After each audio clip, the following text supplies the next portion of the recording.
বন্ধুর সাথে দেখা করার জন্য গতকাল সন্ধ্যায় তার বাসায় গিয়েছিলাম। বাসায় কেউ ছিল না, তাই দরজাটা খোলা ছিল।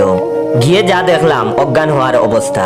বাসায় এক রুম থেকে ধোঁয়া বের হচ্ছে, ধ্বনিত হচ্ছে একটা সেকা খাওয়া গান। চলে গেছে তাতে কি, নতুন এক গান পেয়েছি।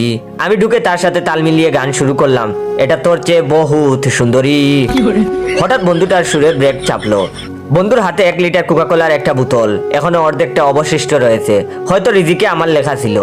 অবস্থা দেখলে যে কেউ মনে করবে আমার বন্ধু লাল পানি পান করছে। আর নাইট গার্ড, মশার কয়েল সবগুলো একসাথে জ্বলছে। আর কয়েলগুলোর ধোঁয়ার কারণে রুমের কোনো কিছুই দেখা যাচ্ছিল না।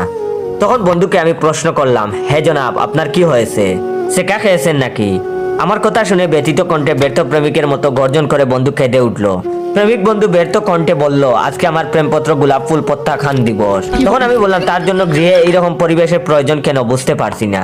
তখন জনাবের উত্তর, সেকা খাওয়া প্রেমিকদের সাধারণত সিগারেট প্লাস মদ ইত্যাদি খেতে হয়, কিন্তু আমার এইসবে এত আকর্ষণ নাই, তাই কয়েলের দুয়ার সাথে কোকাকোলা দিয়ে একটা প্রত্যাখ্যান দিবস পালন করছি।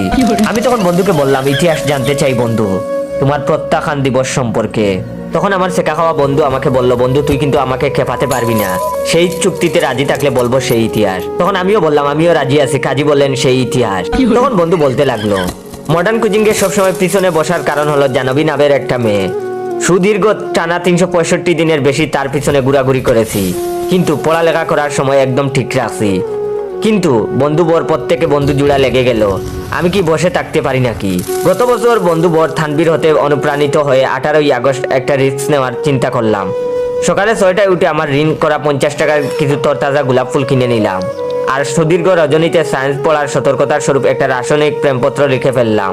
প্রেমপত্রটি এমন ছিল, প্রিয় জাহ্নবী, প্রথমে নাও হৃদয়ের প্রমাণ, তাপমাত্রা ও ছাপে এক মূল ভালোবাসা। আশা করি হাইড্রোজেনের মতো পর্যায়ে সারণীর 1 নম্বর পর্যায়ে আছো।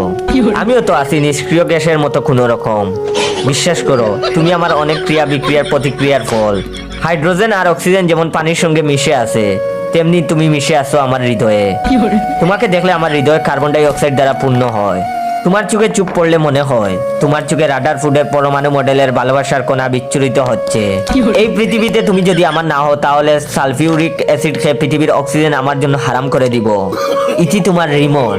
তারপরে বন্ধু বলল, প্রেমপত্রে কিছু কথা লিখেছি যা একদম ডাহা মিথ্যা কথা। লেখার কারণ যাতে প্রেয়সী কিছুটা প্রেমে পড়ে। সকাল প্রায় 6টা বেজে 20 মিনিট তাদের বাসার সামনে গিয়ে অবস্থান নিলাম এবং তার আগমনের অপেক্ষায়। মিনিট 5 পরে তার আগমন। পথ আটকে দাঁড়িয়ে দ্রুততার সাথে তার হাতে আমার প্রেমপত্র তুলে দিলাম, কিন্তু বাংলা সিনেমার রিনা খানের মতো করে বলল, আব্বাকে ডাক দিব। আর আমার চোখের সামনে আমার রজনী জেগে লেখা প্রেমপত্রটা ছিঁড়ে কুচি কুচি করে ফেললো। সে আমাকে প্রত্যাখ্যান করলো, অমর হয়ে রইল দিন।